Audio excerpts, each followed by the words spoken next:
Bismillahirrahmanirrahim. Assalamualaikum warahmatullahi wabarakatuh. Semuanya kita lanjut lagi ya untuk pertemuan yang keempat.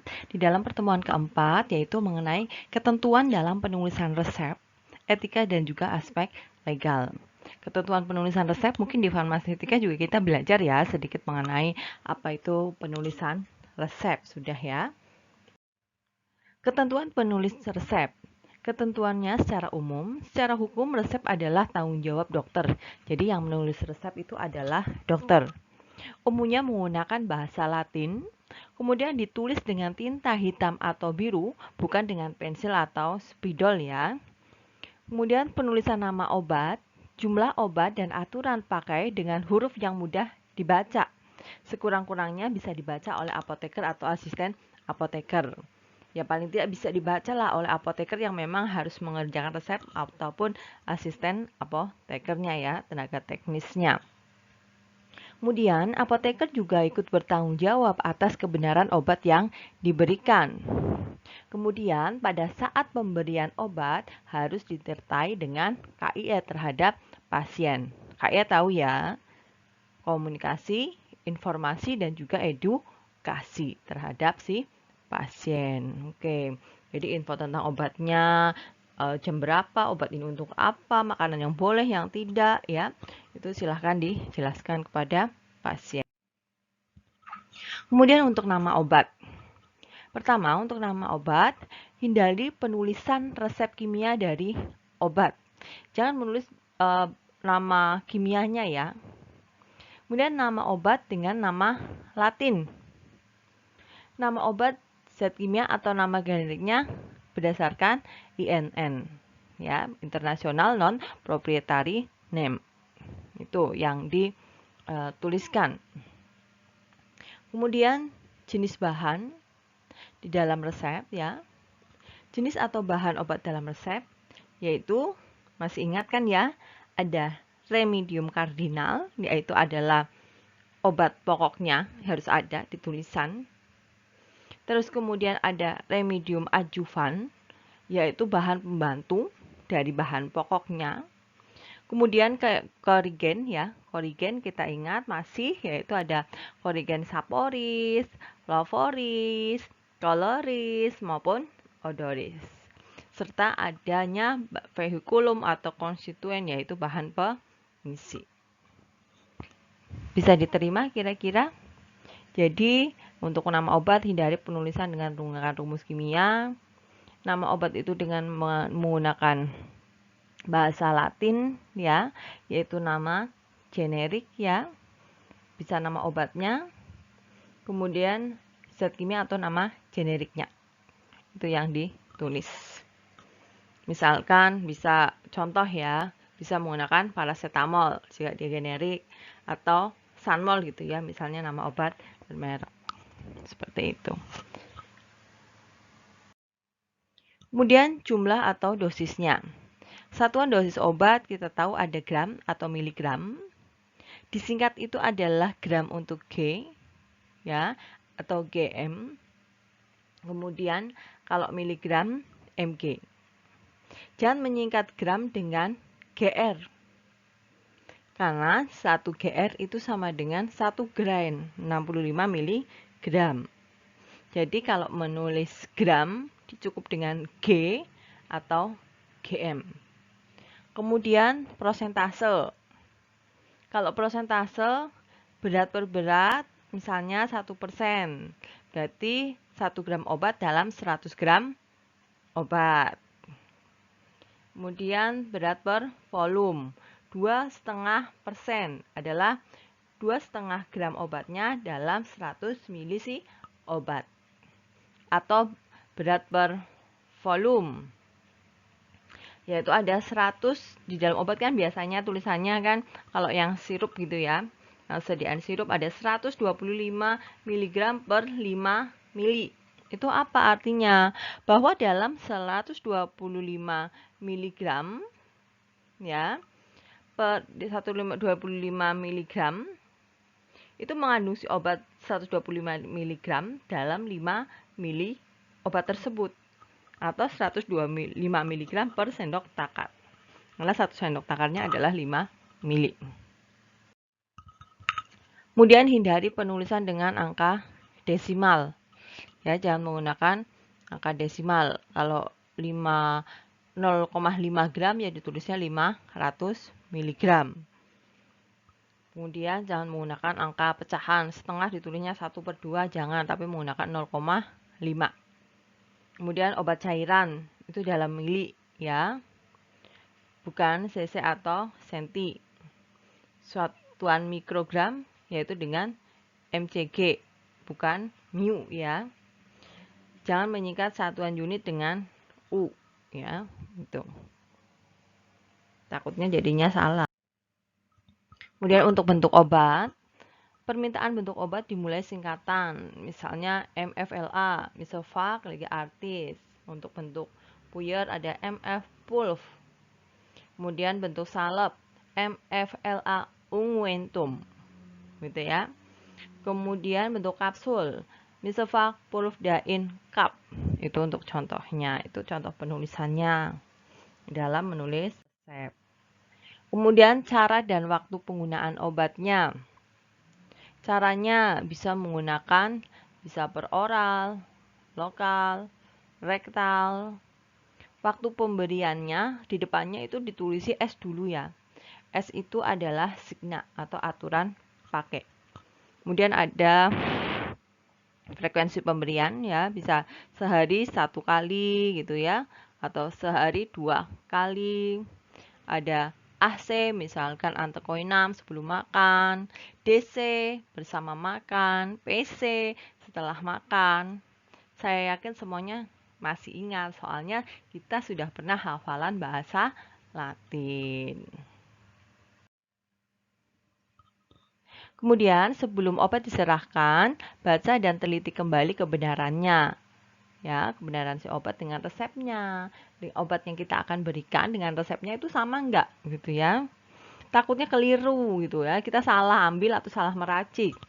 Berikan KIE pada pasien, yaitu apa saja yang dijelaskan, nama obat, kegunaan atau khasiatnya, kemudian aturan pakai, efek samping obat, dan apa yang dilakukan pasien bila ada efek samping atau keluhan, pantangan atau perhatian selama minum obat. Jadi nama obatnya, kegunaan khasiatnya ya, itu untuk apa, bagaimana aturan pakainya, kemudian efek sampingnya, kemudian jika muncul efek samping apa yang harus dilakukan, pantangannya ya selama minum obat. Oh misalnya selama minum obat ini tidak boleh mengendara, atau selama minum obat ini tidak boleh makan jeroan, makan berlemak gitu ya, atau makan minum apa, itu pantangannya disampaikan.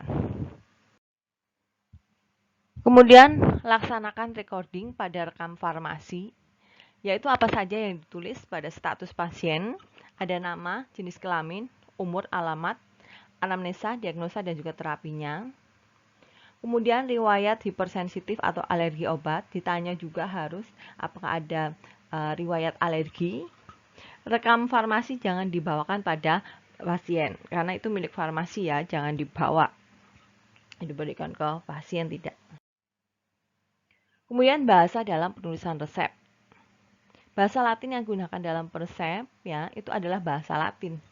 Karena apa? Masih ingat ayo kenapa dalam bahasa penulisan resep harus menggunakan bahasa Latin? Karena bahasa Latin merupakan bahasa yang mati. Bahasa internasional dunia kedokteran atau kefarmasian yang tidak menimbulkan dualisme tentang pengertian bahan atau zat. Serta psikologis pasien tidak perlu tahu obat apa yang diberikan. Kalau kita menggunakan bahasa Latin, pasien kan juga tidak tahu apa yang diberikan.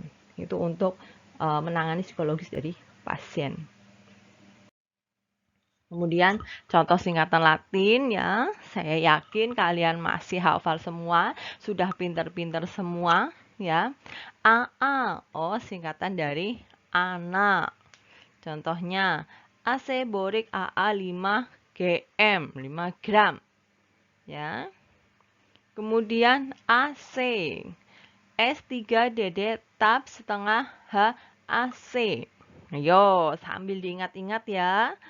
Kemudian yang PC misalkan, Poskoenam, STDD Kap 1 1HPC.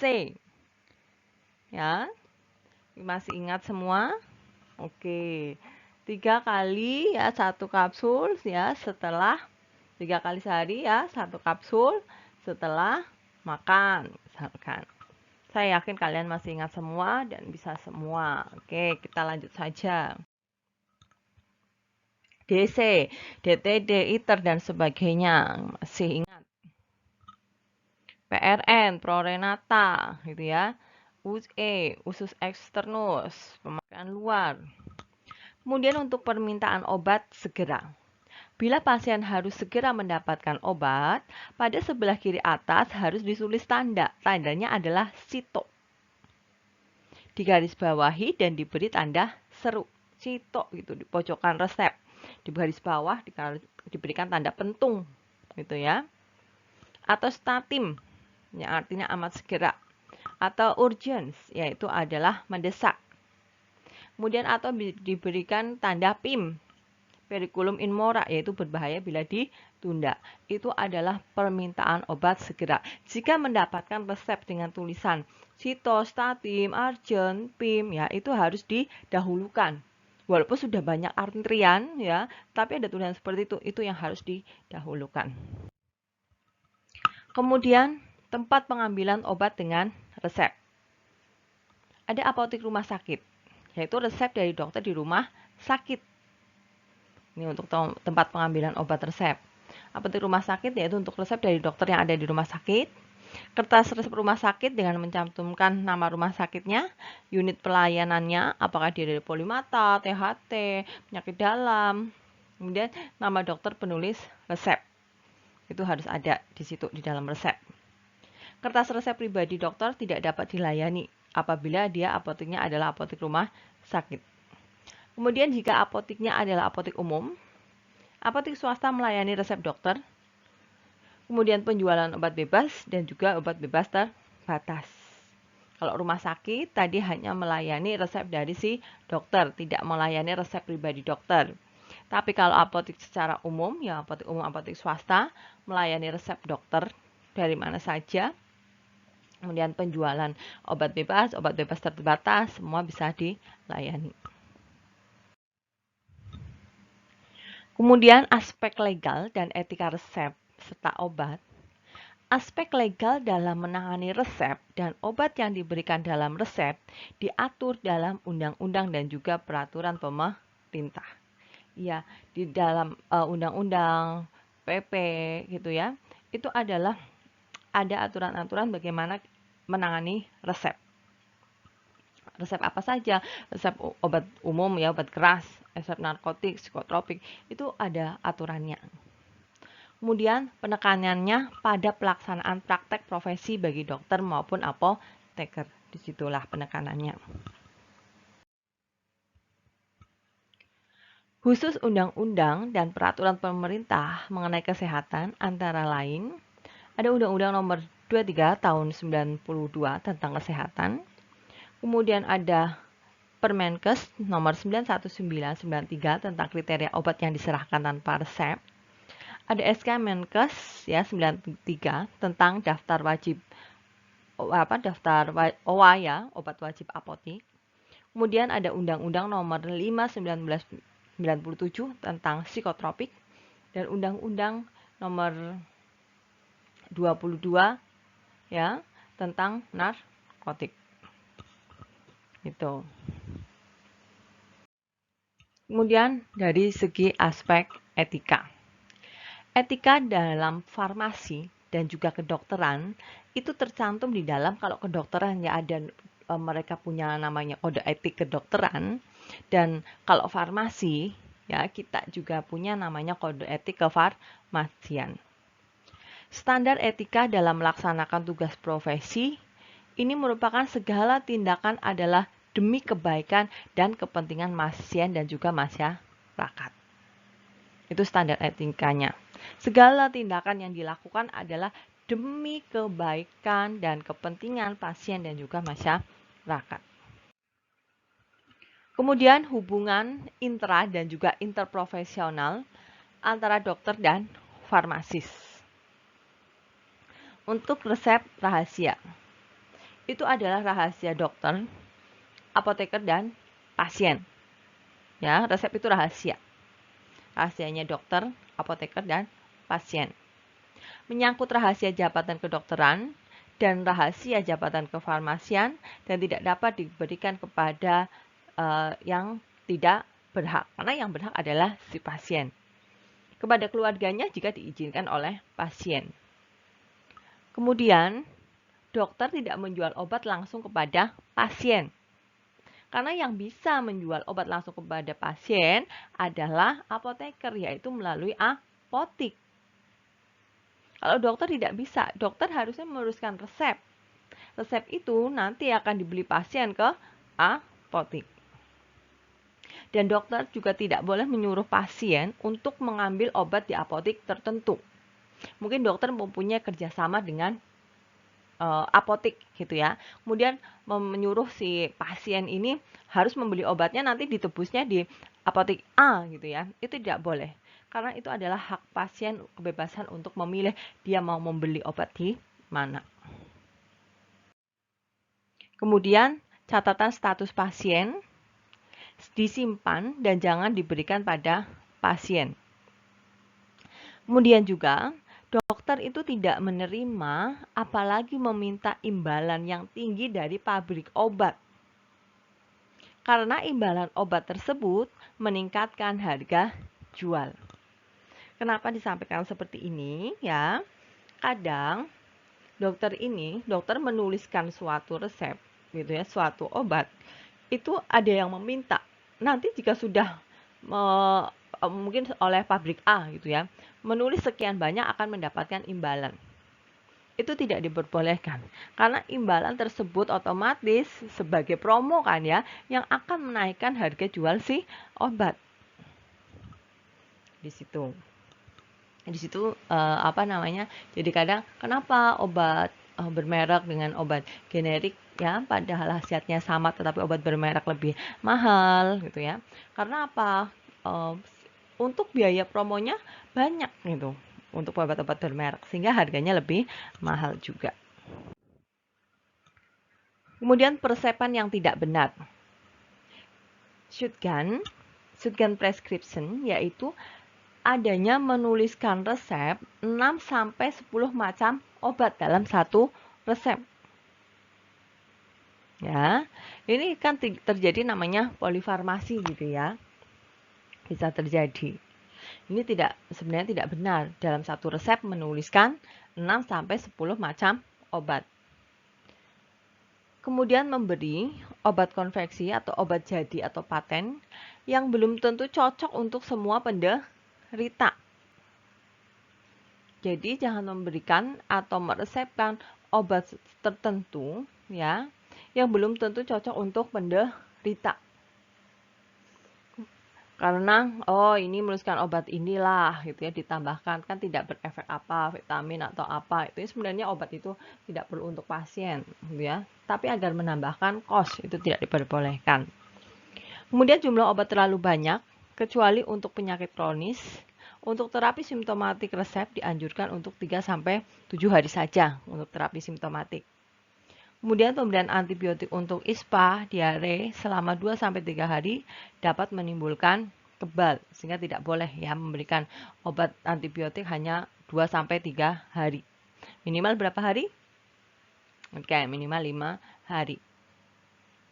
Kemudian karena terjadi apa? Resistensi. Kemudian memberi obat yang mahal tanpa memperhatikan sosial ekonomi penderita. Itu juga tidak boleh. Meresepkan sudah tahu ini pasiennya kayak sepertinya dari kalangan yang kurang mampu itu ya diberikannya obat generik, jangan obat bermerek. Kemudian kurang mengetahui komposisi obat paten, karena kadang obat paten isinya tidak hanya satu gitu ya. Ini adalah peresepan yang tidak benar. Kemudian ketentuan resep narkotik. Ketentuan resep narkotik yaitu adalah hanya dengan resep dokter. Resep narkotik tidak boleh diulang, harus ada resep baru. Resep narkotik berupa obat suntik Ya, jumlah angka dilengkapi dengan tulisan untuk menghindari pemalsuan.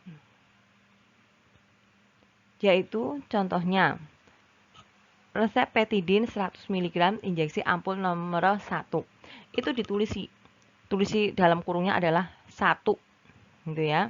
Misalnya tadi resep narkotik berupa obat suntik. Jumlah angka dilengkapi dengan tulisan. Karena jika tidak ditulisi dalam kurung 1 itu, ya kan bisa ditambahi angka Z 1 lagi. Oh, jadinya malah 2. Ya, atau bisa ditambah 1X jadinya 9 misalkan. Gitu. Jadi harus ditulisi namanya gitu ya. 1, 2, 3 itu dalam ditulisin. Kemudian beberapa narkotik tidak untuk terapi tidak diresepkan, antara lain adalah kokain, heroin maupun kanabis. Ini adalah resep yang tidak diresepkan.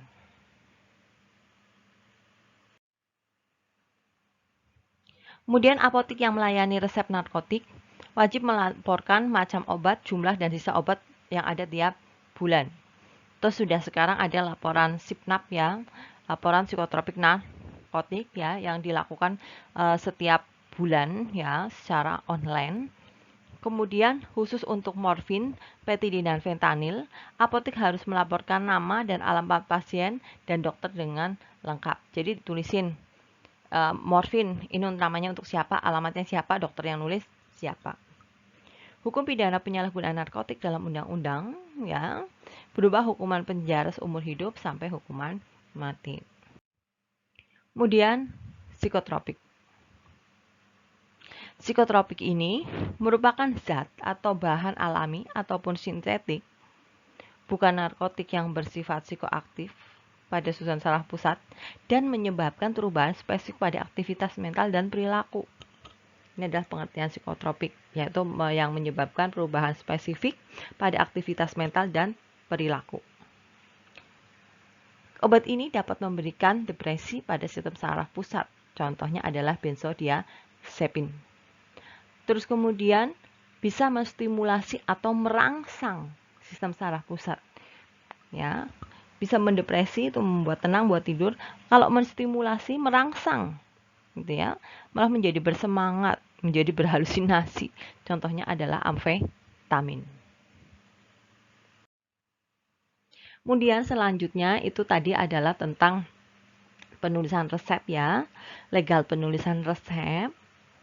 Tadi ketentuan-ketentuan penulisan resep harus seperti yang sudah saya sampaikan. Resep obat biasa, kemudian resep narkotik, psikotropik. Kemudian selanjutnya ada 9 star farmasis.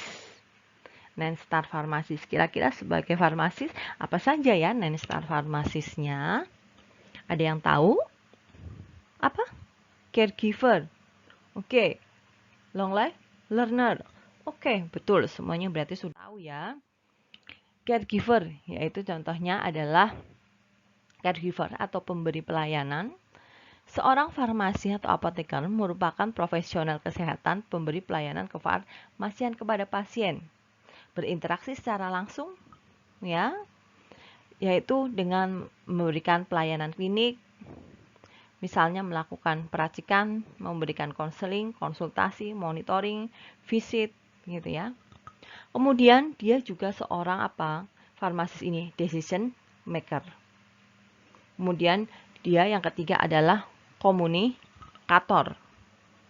Kemudian dia juga manajer.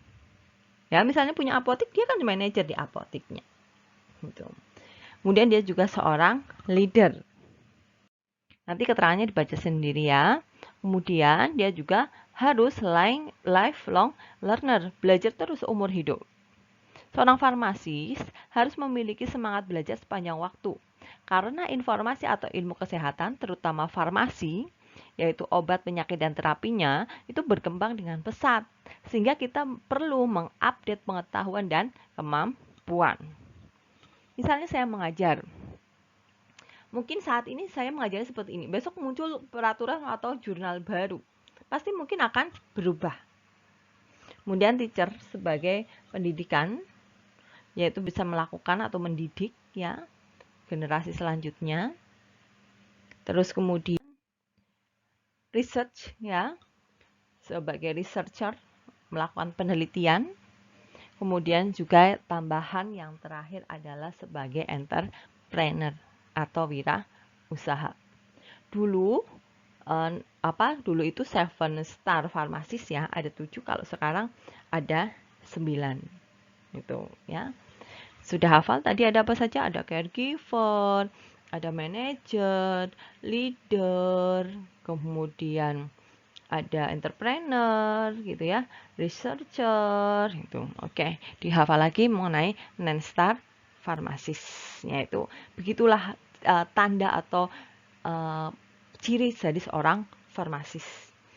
Ya, dia harus bisa memberikan pelayanan, dia bisa sebagai pemimpin, dia bisa sebagai manajer gitu ya, sebagai entrepreneur, researcher gitu ya.